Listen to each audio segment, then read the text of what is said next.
Napatay sa pamamaril ang isang tricycle driver sa Rodriguez, Rizal. Maghahatid lang daw sana ng mga pasahero ang biktima ng barilin.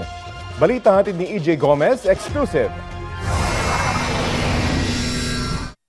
Dead on the spot ang tricycle driver na ito matapos siyang pagbabarilin habang namamasada 2:00 ng hapon noong linggo.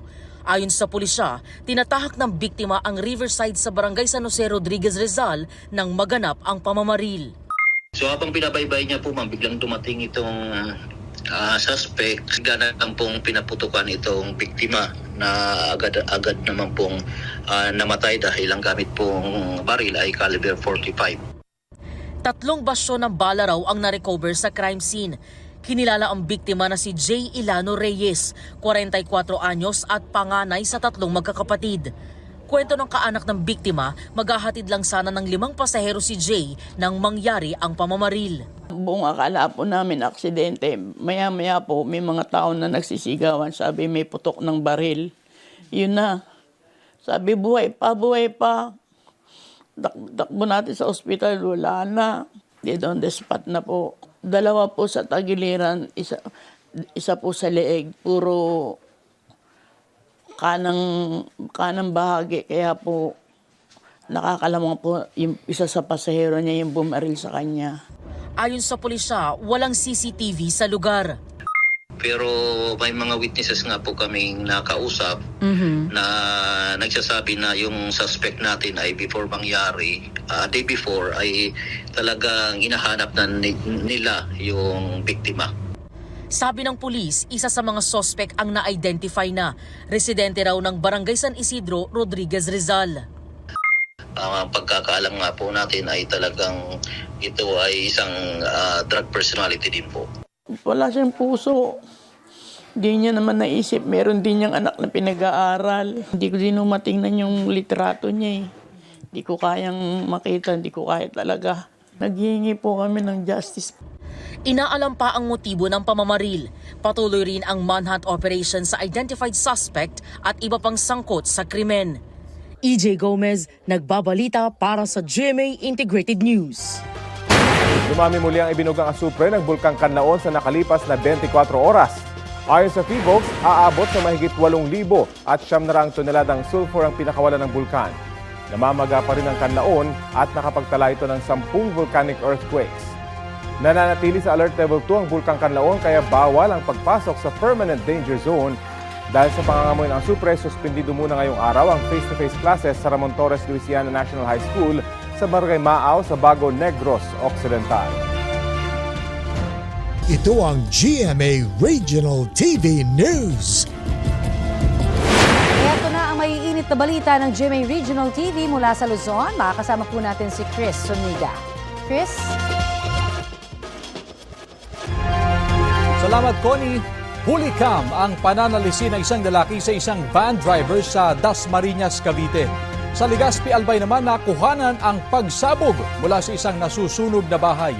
Ang mainit na balita hatid ni Claire Lacanilaw Dungka ng GMA Regional TV. Isus! Bukod sa malaking apoy, naalarma ng malakas na pagsabog mula sa nasusunog na bahay ang ilang taga Legazpi, Albay. Sa inisyal na investigasyon, tangke ng LPG ang sumabog. Walang taong nasugatan sa sunog pero nasawi ang alagang aso ng may-ari ng nasunog na bahay. Iniimbestigahan pa ang sanhi ng apoy. Sa kuha ng CCTV, kita ang pagsalpok ng isang van sa kasalubong na truck sa Barangay Bantayan, Mangaldan, Pangasinan. Malakas yung kalabog niya eh. Dito kami nakatira eh. Siyempre, malalaman namin kaagad. Paglabas namin, itong dump truck at saka yun, nandito yung yung service na yun. Isa lang naman yung laman ng driver lang. Nagkayupi-yupi ang harapang bahagi ng van. Dead on arrival sa ospital ang driver nito na nagtamo ng matinding sugat sa ulo at iba't ibang bahagi ng katawan. Sinusubukan pa ng GMA Regional TV na makuhanan ng pahayag ang kaanak ng biktima. Hulikam naman ang pananalisi ng isang lalaki sa naiwang cellphone ng isang van driver sa Dasmariñas, Cavite.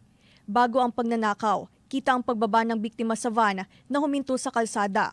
Maya-maya, doon na binuksan ng sospek ang pintuan ng sasakyan, tila may kinuha at saka umalis. Kalaunan, nadiskubre ng van driver na nawawala ang kanyang cellphone na nagkakahalaga ng mahigit 30,000 pesos. Patuloy ang investigasyon sa insidente. Claire Lacanilaw Dungka ng GMA Regional TV nagbabalita para sa GMA Integrated News. Natagpo ang patay ang isang babae sa loob ng inuupahan niyang bahay sa San Carlos Heights, Baguio City. Batay sa investigasyon, natagpuan ng kanyang kaibigan ang 18 taong gulang na biktima nang puntahan niya matapos hindi sumagot sa mga text at tawag. Doon niya natagpuan ang hubot-hubad na bangkay ng biktima na tubong ifugaw at nagtatrabaho sa isang bar sa lungsod. Nakitaan siya ng saksak sa leeg. Nawawala rin ang cellphone at iba pang gamit ng biktima. Sa ngayon, may na-identify na ang pulisya na person of interest na posibleng kakilala nito. Sinisikap ding kuhanin ng pahayag ang mga kaanak ng biktima. Kinakasa ng isang lalaking driver ang MMDA matapos makabangga ng motorsiklo sa Quezon City. Hinihinalang lasing ng lalaki na maumaming galing sa isang inuman. Ang mainit na balita hatid ni EJ Gomez, exclusive. Nakaluhod na nakikipag-usap ang 19 anyos na driver ng kotseng ito nang abutan ng mga tauhan ng MMDA sa E. Rodriguez Sr. Avenue sa Quezon City mag-aalas 6 kaninang umaga. Ayon sa MMDA, may nabangga ang driver na isang motorcycle rider habang naka-red light. Nasa 5 motorsiklo rin ang tumigil sa stoplight para kausapin ang driver dahil sila rin daw ay nilagpasan ng kotse. Nang may dumating na MMDA personnel, humarurot paalis ang kotse at umabot sa 3 stoplight.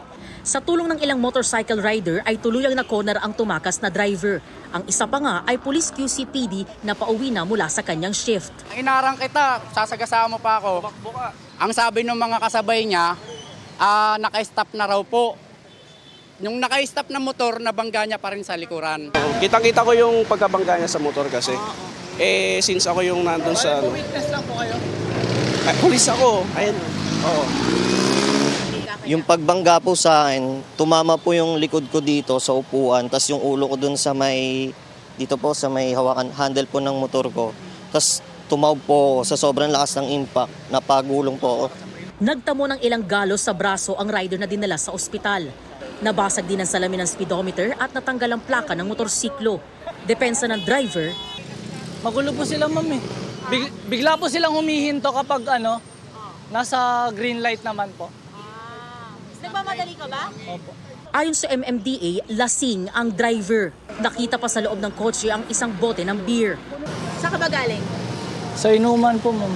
Pauwi na raw siya matapos ang kanilang inuman na nagsimula alas 3 ng madaling araw sa Timog Avenue. Walang maipakitang lisensya at ORCR ang driver ng kotse. Nangako naman ang driver na sasagutin ang pagpapagamot at damage sa nabanggang motorsiklo. EJ Gomez nagbabalita para sa GMA Integrated News. Kapuso, para sa mga maiinit na balita, mag-subscribe sa GMA Integrated News sa YouTube. Sa mga kapuso naman abroad, subaybayan nyo kami sa GMA Pinoy TV at sa www.gmanews.tv.